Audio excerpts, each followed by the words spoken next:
Good afternoon, good day to all of you in Monday Live world. This is a show that we do every week to help us get through the pandemic and also to figure out what is on the other side for commercial buildings. The information about us is on mondaylive.org, including links to all of our respective LinkedIn profiles. Just a reminder that the views expressed here are personal, not of any organization and company.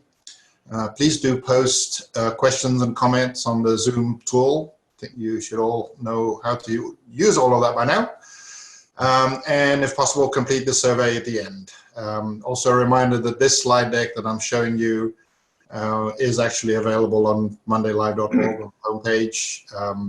There'll be some links that you may want to retrieve after the show. So this is the agenda for today. We'll spend first 10-15 minutes just chatting about what's going on. And then the main subject for today is really the future of OpEx services for buildings, and really the question of is there a sort of potential for us to increase the value and the amount of subscription type services, SaaS type services. So before that, I'm just going to scan through a number of slides that the team has put together. Jim Butler here is talking about flexible spaces, a couple of interesting links that he's provided. John is talking about really what's going on in the real estate world with some interesting comments about normality not returning for another 2 years, which is quite shocking. I been sort of spending a lot of time on SaaS sort of models and sort of been sort of looking at how COVID has impacted SaaS. This is obviously not, strictly speaking, building related, but just intrigued to actually see the sort of how COVID has impacted SaaS. Ken has published his piece on Contractor magazine, I think, on trust. So I recommend to read that. And his August issue is all about the same topic. So if you want to write for him, he needs it by July 27th. Roger talking about funding in the building space that continues to be strong. So I'm sure he'll make some comments on that. Mark talking about offices, again, the sort of conversation about what's going to happen to offices and commercial real estate. And that's it for now. So that's back to the team. Good afternoon, team. Who wants to kick off some thoughts about what you guys are seeing in your world this past week? I'll kick it off. This is Bill in Atlanta. It's such an interesting topic. It's a topic that comes up in virtually every conversation that it almost feels to me a little bit like same topic, different day.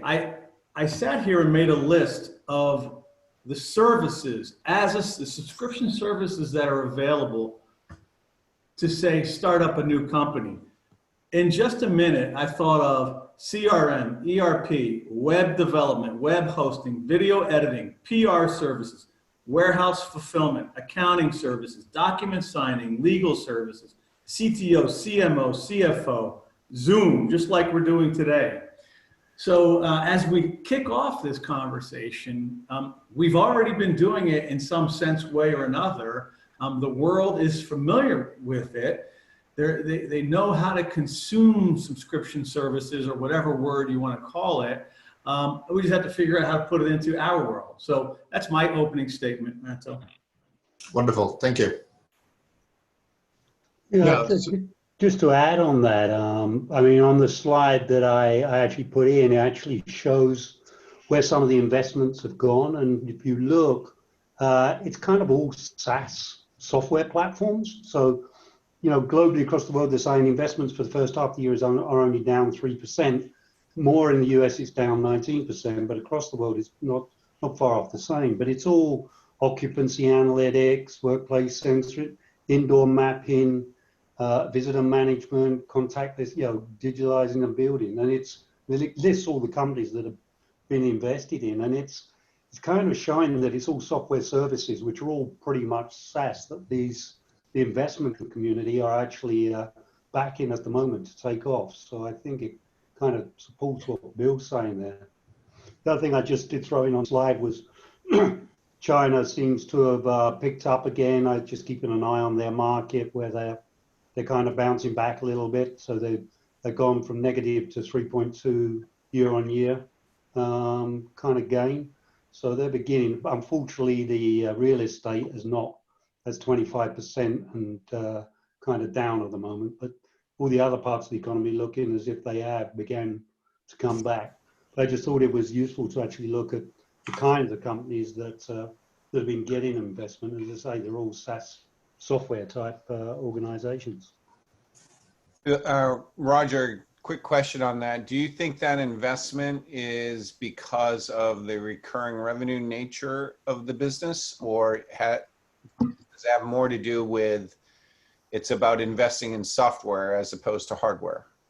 I think it's a little bit of both because obviously recurring revenue startups, when they do get to be sold, are worth more than just project or sales type businesses. So the investors are keen to invest in a SaaS solution. But I think it also is building on what has kind of had some momentum before COVID, but is now kind of even more so, where there's lots of services and people want to do people tracking and air quality and visitor management. So they're seeing those sort of software platforms as something that could really become something as we move on in the future. The reason I asked, one of our investors has come out and declared that they're not investing in any hardware companies anymore. That only software going forward. Yeah, that doesn't surprise me. Interesting. That was the chart that I had on my slide, kind of reflected this, that obviously when the pandemic started, it impacted everything. It impacted all technology, but the sharp recovery of especially the SaaS and cloud related business is evident in looking at that chart. So before we start diving into the whole SaaS and subscription model thing, just at a higher level of feedback. So as you guys know, I tried to get Tom Shercliffe from Intelligent Buildings to join a call today, but he can't make it at now. But he wanted to share a couple observations with everyone. So one of them is that in his discussions with building owners, there's a universal feeling of uncertainty, not knowing exactly what to do, which is not unlike our conversations now for however many weeks been doing this, is they're uncertain. But the second comment is has to do with utilizing existing resources. So in that specifically, he gave an example of Warner Media, who has realized in their new buildings that they put into Hudson Yard up in New York, that they can use their access control system to provide touchless control of the elevators. So when you, as an individual, when you walk in with your card, it knows now what floor to take you to. So they don't need to add anything else other than have the same reader, if you will, on the elevator. You get in the elevator, you swipe your badge, it now knows where to take you, and that's what it'll do.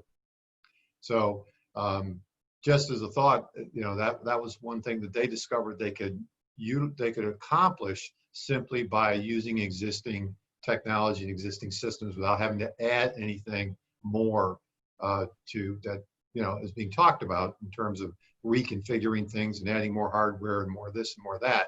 How about doing what you already have advantage to take advantage of? And we've talked a lot about on the air side, going back in. I think Tracy talked about it last week on the economizers of these systems, and that's another example of it that Tom also brought up, is on the air side.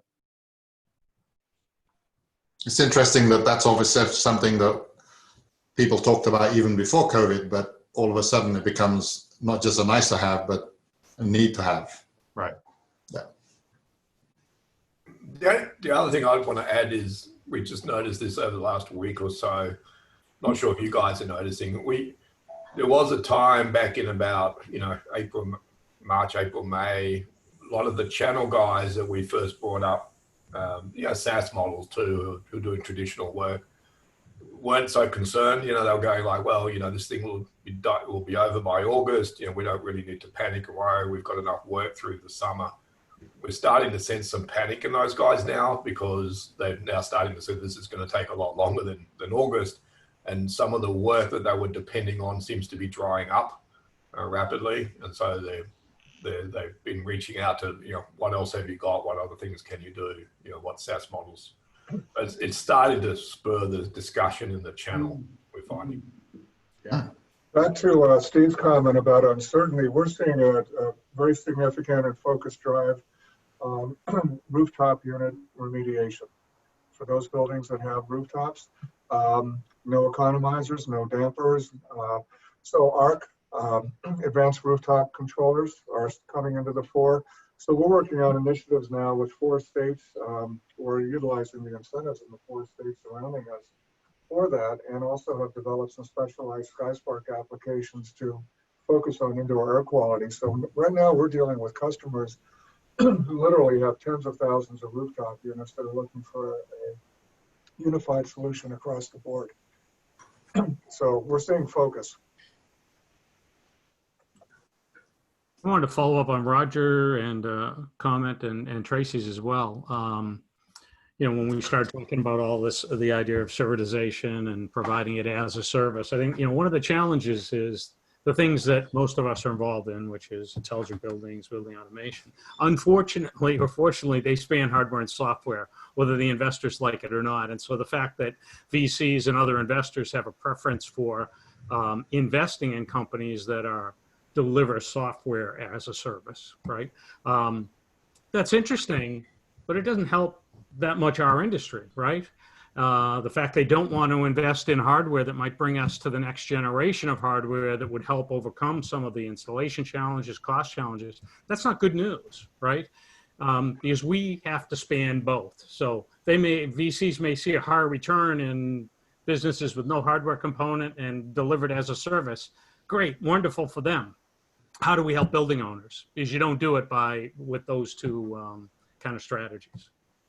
And I think to echo, John, what you just said is we need to quit defining this as software as a service for our industry.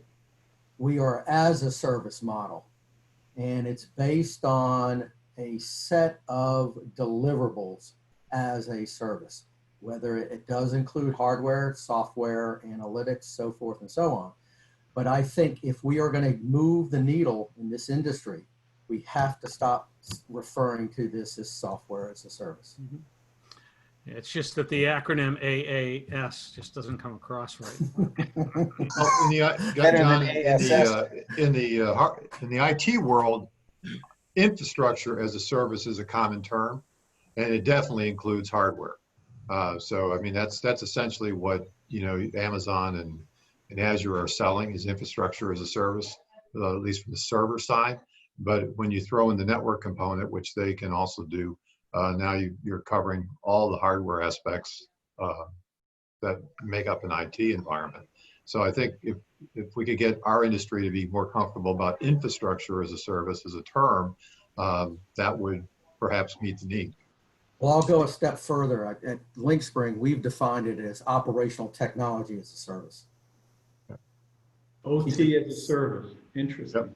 The other term that we discussed, I think 2 or 3 weeks back, is focusing on the outcome as a service, and that's something that I've come across in other areas. But with these things, naming it is always a challenge because there are problems with however you think about it, and I think with time something will resonate and people start to using it. So I think it's an issue, but I think there are bigger issues that we have to sort of focus on. Well, I agree. And Bill kind of brought that up in the very beginning, right, with the list of all the different types of stuff. I mean, rather than generically software as a service, what is it specifically you're doing? You know, what's the service you're delivering? Right. What's the features and functions that you're delivering? Anto, though, I want to say, without hesitation, words matter. Yes.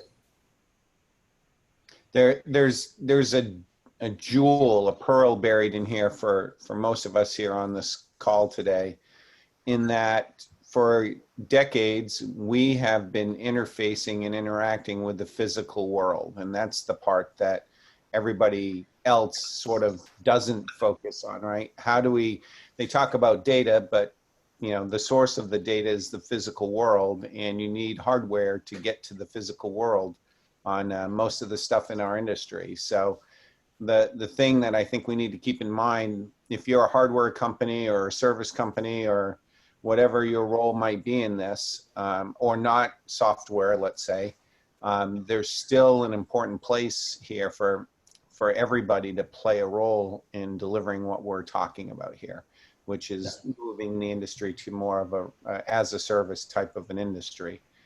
So I think when we talk, we need to remember that part, that we're not saying, hey, if you're not a software company, you can't be a part of this, because that term SaaS kind of infers that too. And the important part is it takes both sides of this. It's so good, Tracy. I mean, Uber, WeWork, they all have physical aspects to what they're selling as a service. Yep. Right. Yep.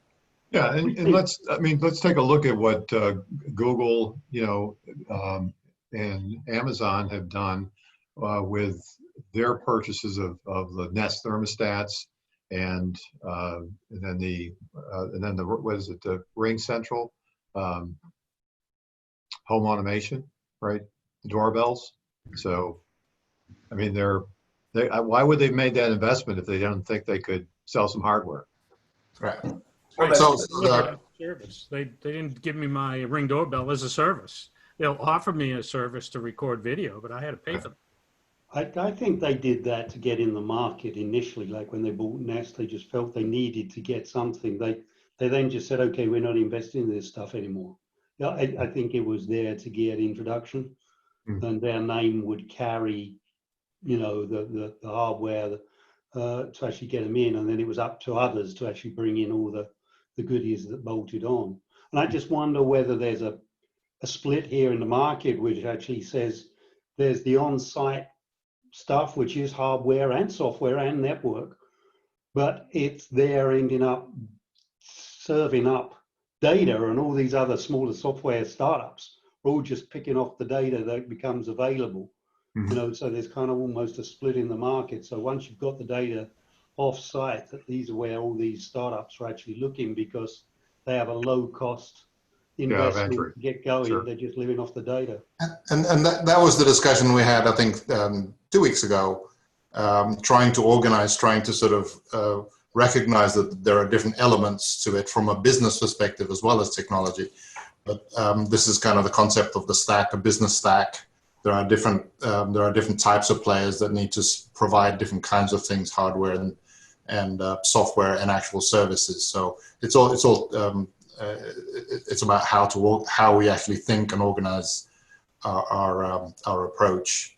But let's move on to the sort of the main part of this, and the sort of the way we've been talking about this in planning is that there are actually quite a number of recurring revenue sort of service delivered offerings in the building space today. Most facility management systems are SaaS based, and quite a few people on this call provide some kind of service offering, many on a sort of recurring revenue basis. So what we wanted to do was actually to understand what they are and understand how they work, and then spend the next 20 minutes doing that, and then the second 20 minutes after that trying to see if those give us some avenues to think about how we can expand the offerings, those kind of service offerings, right? So in other words, leverage what's working into addressing some of the barriers that we have, including things like hardware, right? So that's kind of the way we'd like to sort of organize this today's call. And there are 4 individuals on this call that have been identified as being people that have actually that are today and for a number of years provided services. Jim Lee from Symmetrics, Tracy Markey from Ingenuity, or in this case, Smallbox Energy, Scott from Corrigo that provide facility management services, and Leighton with its GrowFit. So maybe if I can ask Jim to just sort of comment on his offering from Symmetric called Analytica and sort of what's working, and then we get some views from the others, and then we can discuss this. Jim. So for more than 20 years, we've been offering originally software as a service, but we quickly found that the market wasn't able to really take advantage of using the software. So all the way back to 2019 to 20 years ago, we transitioned to a straight service model. Yes, we also provide the SaaS, but it's more of a straight professional services model. And that's how we deliver analytics in buildings. The thing that I'm missing in this whole argument, and we have talked about it a little before, but I think we need to talk about it a lot more, is the buying behavior of the customers, whether they be building owners or property management companies. As I've said before, this industry has primarily been set up to buy products and projects, basically buy a construction group or a retrofit group when a building is new, and completely minimize operating cost after. So there's no history and no line item, if you will, for these service items, even though there's a tremendous amount of value that can be delivered using them. So to me, that's what I'd like to steer the topic towards is, what can we do to change that behavior, the way building owners and managers think about their operations, and frankly, the way they can make and save money. So your move from software to professional services, was it driven primarily by that same reason, the procurement process?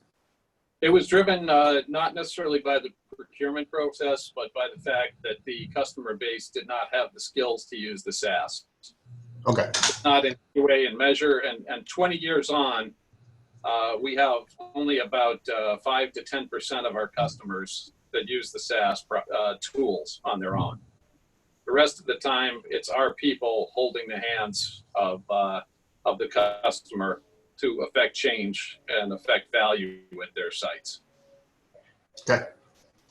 Tracy, do you want to pick up from there?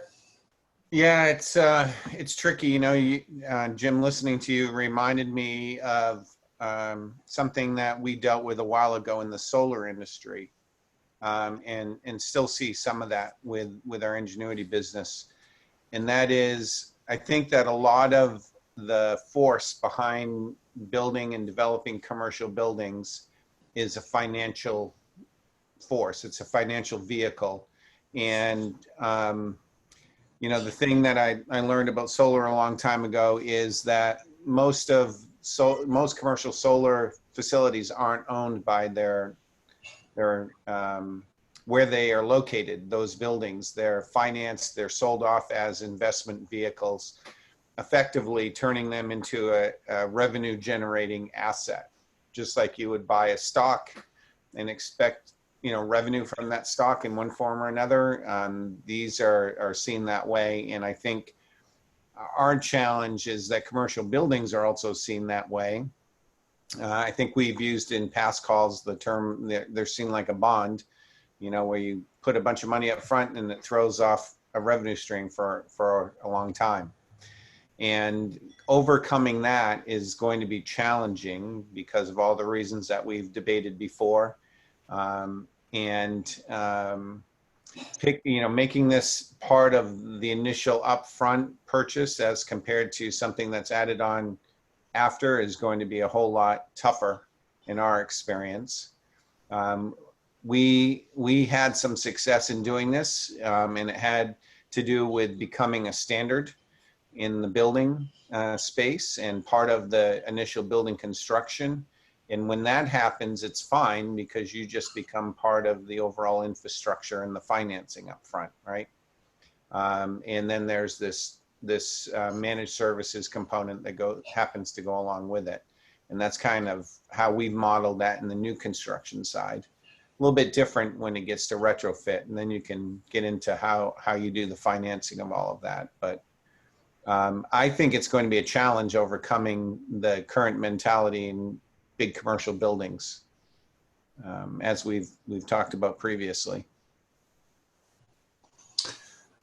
Thanks, Tracy. Scott, you do nothing but SaaS, really. Yeah, and we have since 1999. Been very fortunate in that environment, but I want to play on to Tracy's comment, about this investment idea and how commercial investors, kind of dictate the process today. And I think we're going to see a shift and a change in that, and that they can build it, but if no one's willing to occupy it, is it really an investment that's going to pay a dividend?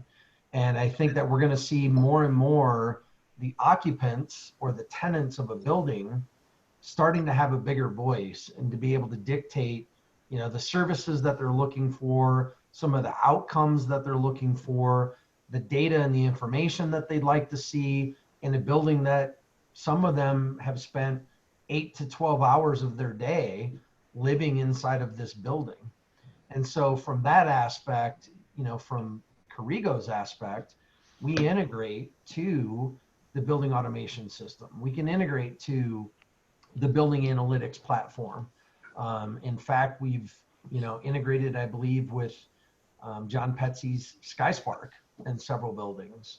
JLL has a whole SkySpark team that they leverage, and we integrate those two technologies. And I think that from a commercial investor standpoint, the inside of the building or the back of the house has been somewhat ignored in the past. And I think more and more today, it's going to be vitally important to know that as someone acquires a new building, what are the services that potentially can be offered? What is the data that's been collected? What is the digital twin? We're hearing that a lot about the building and how that can be leveraged for the new owner. So a lot of very interesting things. I think occupants are going to dictate more and more as we move forward with COVID and what's the next thing after COVID, because chances are there's going to be something in our future. So. Leighton. I guess I can address this from three perspectives. The first being, working with ETC Group, the parent company of GrowFit, they have a monitoring-based commissioning service in about 55 million square feet. And that application is followed through on a number of pricing models based on customer segment. So the company's had experience with different kinds of financing formats and pricing models that seem to work very well in the built space. Now with GrowFit, we're a spin out of ETC. We're taking that into the cannabis space. And as we know, it's a cash-based business here in the United States until the Safe Banking Act is in place. So these folks work with cash. So I've had to come up with innovative ways to propose our services, which is really three parts. One, the fee for connectivity with hardware and software. The two, for configuration and setup. And three, the ongoing service model of providing that monitoring-based services. So there's a heavy upfront capital cost in some instances, and otherwise it's a simple software connection depending on the system that's there. So we've had to devise a number of offsets from the capital expense to spread that over a 2 or 3 year payment plan. And that's been very well received. And the fact that we have brought the same model as that we've applied in the commercial space to the cannabis growth space has been well received. And we've had comments like, this is shockingly reasonable compared to what we see for the customers in the space. So we've been very adaptive with this, call it what you will. an OpEx model, a SaaS model, but it's been well received. And understand that these folks work on a cash basis. They do not have access to traditional banking resources for loans and floats and things like that. This is a case of having to be adaptive and innovative within this particular market segment. And I should also add, it's a yet fully unformed market segment. It hasn't matured yet. The third thing I want to talk about is energy. My work at Constellation, we got involved in a lot of different power purchasing agreements that had efficiency measures tied in with that. And now we're doing that with GrowFit. We're working with a 20 megawatt facility in Canada. So anywhere there's a competitive energy market, a retail energy market, there are opportunities to provide services, not as a SaaS model, not as a CapEx model, but as an offset to avoided energy cost and risk mitigation for things like demand charges. When you look at a demand charge being 40% of a typical bill, and you can save 10% off of that right off the top by putting demand measures in, you've got 4% off the total bill for the year. You're selling that to the energy buyer and not the facility guys. So I think as an industry, we need to evolve our conversation to step outside of the more traditional purchasing scenarios in a facility group and lend ourselves more to the kind of people that can work with competitive energy suppliers. And in so doing, we avail ourselves of a revenue stream where it's basically coming over the waterfall with large amounts of supply side options, as opposed to trying to come up through the waterfall with simple efficiency measures. I think that represents an evolution of our industry. Thanks, guys. Open it up to. All right, I'd like to, for those of us who remember 50 years ago when building control systems were pneumatic, maintenance was a tag-along. You could not put pneumatic controls in without maintaining them. You had compressors, you had airlines that you had to purge. It was expected that along with the physical equipment, you had ongoing maintenance.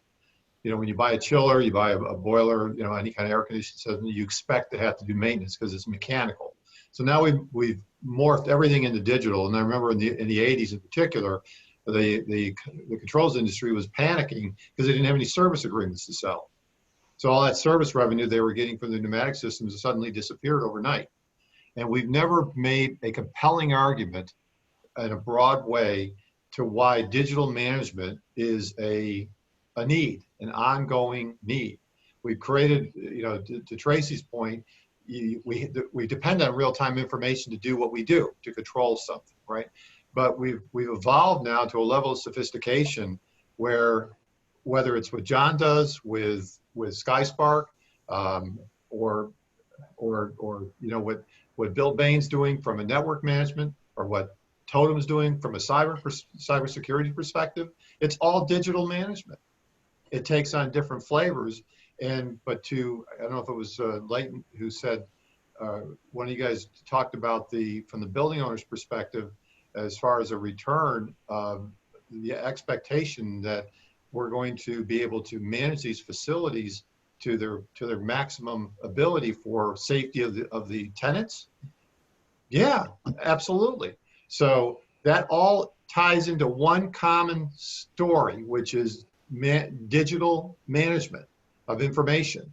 So whether the information is passing over a network, it's being looked at from a cyber perspective, it's all the same. It's all about digital management, and how do we get the industry to recognize the value of that, whether the end result is safety, reduce energy costs, reduce operating expenses, but ultimately it's the same. It's all the same stuff.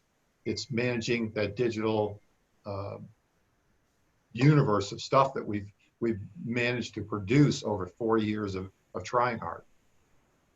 That's my. Yeah, Stephen, I think, you know, some of the things the other guys have all been saying, but when you think about what has been successful, you know, energy management and facility management, well-being, cybersecurity monitoring, you know, and visitor management and things like that, they're all, once the building's been occupied, you know, traditionally our business has always been on the construction part. Right. And then you have some of the issues that John Petsy's listed, you know, with the traditional contractual chain. How do you get the mechanical contractor to accept any of that stuff? He's not going to. You know, so there's got to be a shift there if it's going to be in the new construction side. But literally everything that's been invested in and all the successful kind of SaaS type models, or you know, as a service models, are all with the occupier or you know the building owner or something. But it's after the construction phase, not during it. And that's traditionally where we've always sat, is on that first bit. Yeah, following the conversation, Roger, you were probably involved in this, but like I just did 2 big case studies out of Dubai. One was Smart City for the Dubai Silicon Oasis. The other was the Fairmont Hotel, big performance contracting, totally as a service. But of course in Dubai, it's not about the technology. In Dubai, you have a Pacific Controls, which became Tata Solutions, is of course a really great integrator, very, very knowledgeable, knows how to do this, but also just the relationship between the building owners and the city and the emphasis they have on energy in that smart city. You take away some of the constraints that we have in some of the other geographies. And with the technology that exists today, people are doing amazing, amazing things. In a place that is just more aligned like that. And that's correct, Truth. You know, in places like Dubai and Saudi, some of the things that they actually provide chilled water as a service, i.e. they provide cold water and service it out. You know, so that's a change. You try and get that into the Western world, you know, can you imagine York or Carrier Train going in to see the mechanical contractor and saying, okay, we're giving you the chiller, we're just selling cold water, you know. How does the contractor mark up 0? It doesn't work, you know, so there's got to be a fundamental change there at that first step. And if I hear Scott Kaufman correctly, that realignment, that change maybe is coming because people won't get into the buildings unless there is better alignment. So these things that have been long-standing problems, they are, you know, they're going to continue to be very, very difficult. But I don't see it as a technology problem, like we need another new technology.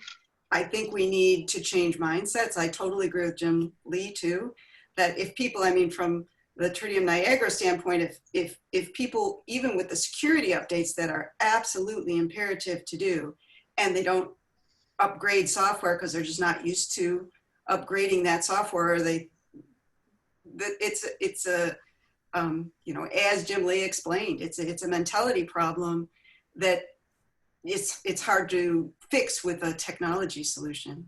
But I think Scott, you know, pointed it out, and I think it's the end users or the occupants are getting smarter and more demanding, and as leases get shorter, they're going to be able to demand more services from the real estate guys. So it's going to be a subtle change over perhaps 2 or 3 years as those leases run out, and then they're looking for another short lease. They don't want a long lease anymore. And so that will force some of these changes through perhaps. It's no longer going to be acceptable for the old put lipstick on a pig kind of approach for these commercial real estate holders and management investors. They're going to have to make those investments because the data at the end of the day, and this is what we're all talking about, I think, the data being produced in these buildings is far more valuable or adds some component of value than the physical structure.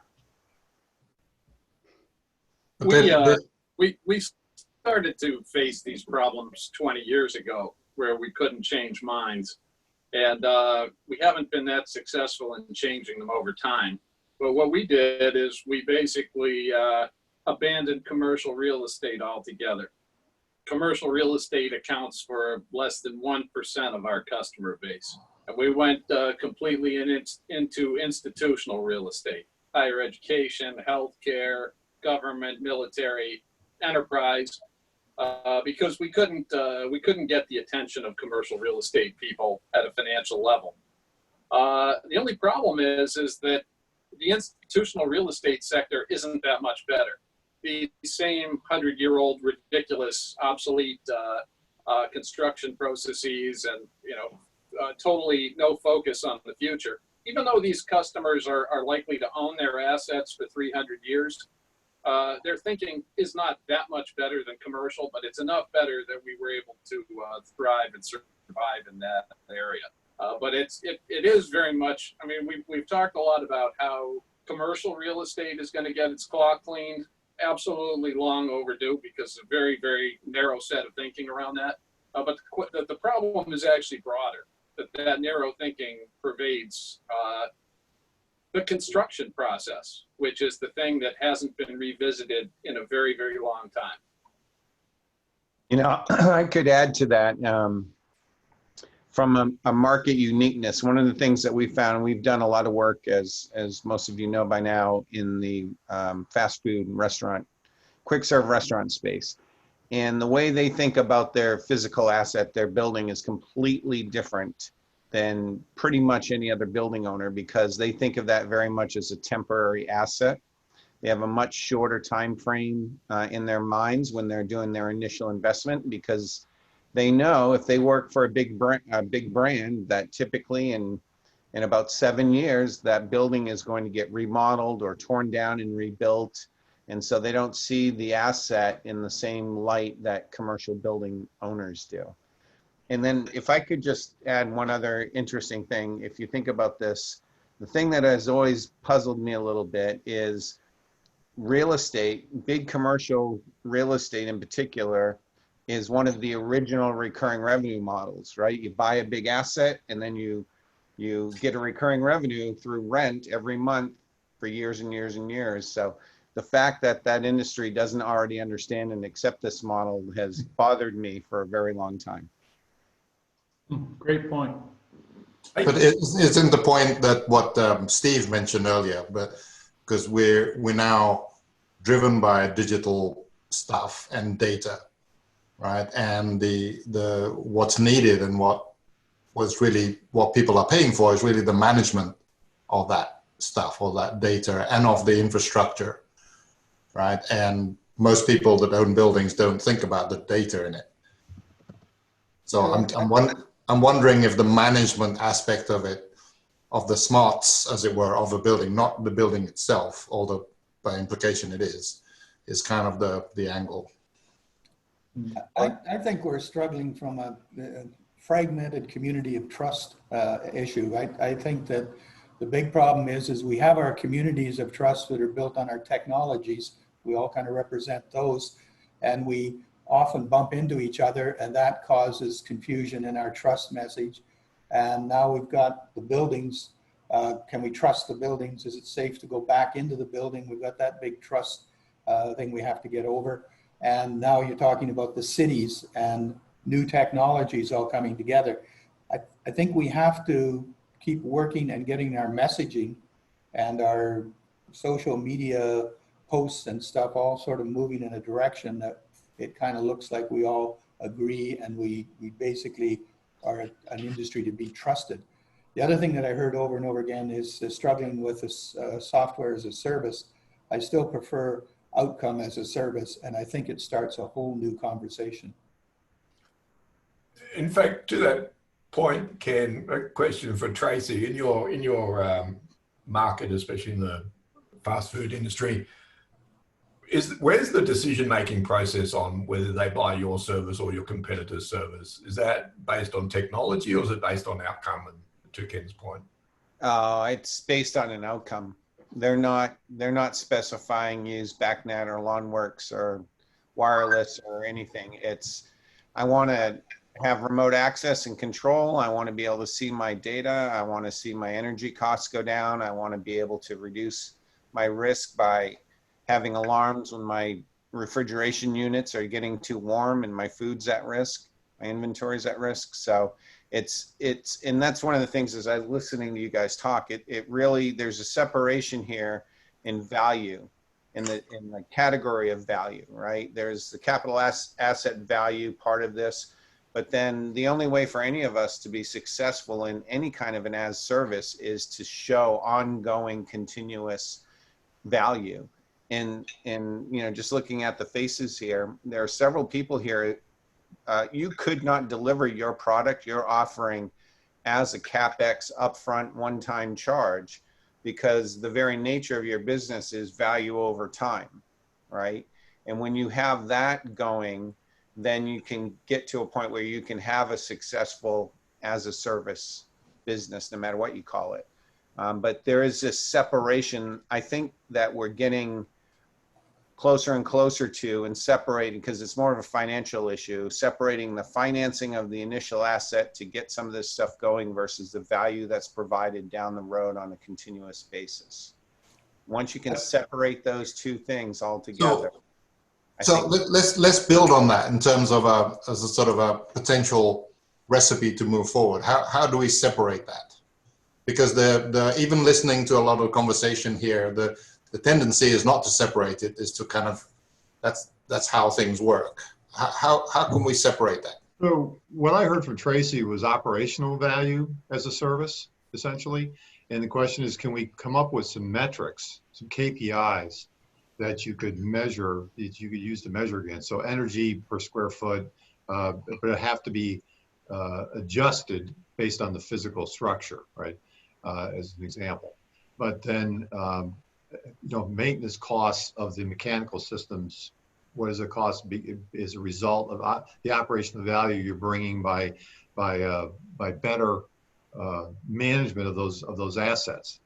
So, but if we could identify key KPIs that people could count on as essentially a return on their investment, then maybe we can get this industry to rethink how they do things, because they'd be evaluating us from an operational value perspective.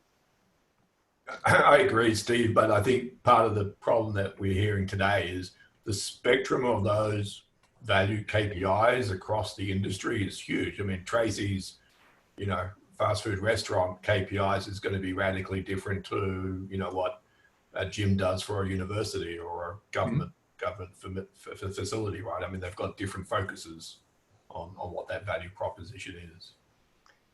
There's probably a quadrant sort of chart to be built here, because we offer both what we call our CapEx and our OpEx model, because we recognize that the situation that drives that decision is very identifiable. If you're dealing with new construction or longer term thinking, the tendency is to go to CapEx. If you're dealing with a retrofit or shorter term thinking, then it becomes much easier to go to an OpEx model, right? So we could probably, chart that a bit on how that goes. And once you've identified that part, the go forward strategy becomes really quite clear and easy, right? Which way to go. And the other dynamic that I know John has brought up on a number of occasions, and so has Jim, is the cost of the initial asset, right? And big commercial buildings, when you're putting in big systems, not just rooftop units, that's different and far less disposable than a rooftop unit who, if I get these days, if you get 7+ years or 10 years, at least, especially around here in Arizona, out of your rooftop unit, you're doing really well. I don't think anyone puts a central plant into their commercial building hoping to get only 7 to 10 years out of it, right? It's a little bit different. For me, I think that there's another problem here, which is it's not just about the metrics. We've come up with lots of nice metrics and great value propositions with hard paybacks, very short paybacks over the years. And the problem is that the janitor, the facilities guy, does not have the ability to articulate an enterprise argument. And once again, enterprise management technology across all industries has made things so efficient that the financial decision level for making any acquisition has moved way up in a company. That's to say that the amount of money, the amount of spending authority that a director or VP of facilities has is a very low number now. So to get anything over time, even whether it's an operating or CapEx, that argument has to be articulated at a high level. And the facilities people are not used to making that ask. And that has been a very, very hard problem over the years. And any of these problems involving financial accounting systems and business operation systems of large enterprises, the people that we deal with in our customer base do not have the experience or the wherewithal to go up inside their own organizations and make that ask. That's been the hardest problem. Yeah, I think this is going to be a generational change, just like we've seen, you know, over the last decade, let's say, where we see more and more millennials come into the industry where they're expecting to have systems attached. When I think back 15 years ago or 20 years ago when I first started speaking in public, I would always ask people, how many of your buildings are connected to the internet? And there'd be hardly a hand in the audience that went up. Now, if you ask that, it's kind of a stupid question because everybody's hand goes up, right?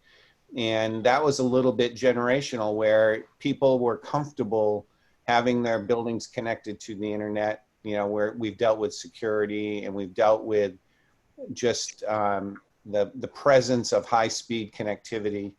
I think this is, to your point, Jim, this is going to be the same sort of a very slow generational evolution in thinking about where to place some of that value and who should be making those decisions. And more importantly, maybe is what are the expectations coming into it? I would like to add on the generational part, as I'm the youngest one here. The hardware costs are dropping down rapidly. Technology is evolving. So the CapEx model can be solved with, there are consortiums now actually coming up with money for sustainability reasons. Amazon put money apart. Lever company is putting billions of dollars for sustainability. As far as the capital goes for hardware, for CapEx, those funds could be utilized in the future. It's just one of my assumptions that we could utilize those as the hardware is becoming more open and more easy to access, and it can be built anywhere. Just think Raspberry Pi, right? Yeah, Raspberry Pi or other. One of the challenge with that, and I think few of us have mentioned this, is that the hardware may be going down, but the installation, the labor related to the hardware that needs to go in is still high. And Alper, I would expect your response to that is make the technology smart and add AI and other things to actually reduce that. That is right? correct. So, there's a different take to that, and I got a different take in that it's in the day when we did building management systems, all IO went to the BMS system because that's where all IO went, because that's where the panel is. I think what you're starting to see is the IoT guys are making inroads into the IO points that don't need to go to the BMS system in the first place, right? There's a large chunk of points that never need to go to the IO.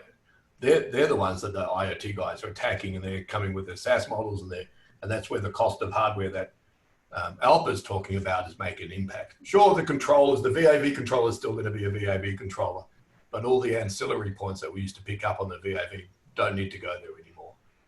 And it's not going to be a one or the other. It's just going to be I call it the biodegradable control system, right? It'll slowly biodegrade away. There is a very subtle but important mindset difference between IoT and how we saw the world for years in controls. And that is a perfect example of that. Not everything has to go to a central monitor point anymore, right? You got controllers that will just talk to the cloud directly. Those points don't need to go back. Your integration point, rather than, on-premise, becomes in the cloud for that kind of stuff. It's just a really subtle difference in the thinking, but I think it's really important. I'd like to go back to Tracy's summary of how he basically talked to his client and talked about what outcome, and then he put together the necessary integration. And basically the reason he did that is he went to his trusted integrated partners and he pulled together and he became the community of trust for that owner, putting together, I want this outcome, I don't care what I have to do. I trust you, Tracy, to pull together whatever magic you have to pull together to make this work. And I think more and more that industry is, and all of these pieces on the screen here are, we're all little communities of trust, and we have combined communities of trust like Haystack. We have to start pulling some of this stuff together, but that's what we're selling and eventually they don't give a crap about what kind of hardware we use. They don't want to even talk about it. They want to pick one of the faces here that can give them the outcome they require. It's that simple. So, need to start to wrap up. We've got 3 or 4 minutes left. Anybody want to start to sort of bring this to a conclusion? We've heard a lot of sort of views about what people have learned, offering services and challenges. How can we move forward in a positive sort of way that can start to create new value and new services? That's a challenge. You know, one quick observation, just looking at the faces on the screen, half of these businesses wouldn't exist if we were still doing things exactly the way they were always done, right? They're different as a service versions, in my opinion. So I think the change is already happening out there, and it's just something that we have to consistently drive towards and educate people on. Service providers have to be highly adaptive with their financing model, their pricing model, and their ability to work with the customer based on changing circumstances. If you're just stuck with 1 or 2 models, Tracy, you're absolutely right. They won't be around. Love it. We've got to be progressive and not just be putting lipstick on our old pigs. We've got to create new pigs. Yeah, I'm with Bill. It's opportunistic, right? There are specific things that the current market is throwing up at us that any one of us in this group can go solve. You don't have to solve everything. There are specific parts that we can solve right now, and just, try not to eat the elephant all at once. And from a decision-making standpoint in a buying process, it's no longer a single person that's making that decision. It's more and more a team involvement, multiple different divisions or groups, whether they're influencers or actually making the financial decision. So it's about re-educating ourselves too on how these buildings are buying these services and buying these outcomes, and how do you become that trusted advisor that Ken is talking about, right, to help influence that buying decision. And the important thing there is that there are new players such as IT people that have a completely different viewpoint. I wonder if buying behavior is going to change in the sense that if, as Scott proposed early in this conversation, the tenants are going to have more influence, that maybe the tenants are going to ask for things that the traditional buyers would not have really considered providing. And that might be an opportunity for us to have a different kind of conversation. Instead of talking to the traditional buyer, typically the building owner, maybe messaging to the tenants will help to change things a little quickly. And obviously this is a great time to do that with COVID, and that's what probably you were going to say, Roger. The building owners and tenants and the individuals that occupy the buildings are the ones that actually care about this, probably more so than the building owners. So I think that's a great place to leave this conversation. I think it's been a really great conversation today. Thank you, everybody. Thank you to our experts talking about services. And the video will be up online on YouTube later on today. And we will see you next week at 3 o'clock Eastern. So with that, bid you farewell. Bye-bye, all. Bye-bye. Thanks, guys. bye. Bye-bye. Bye.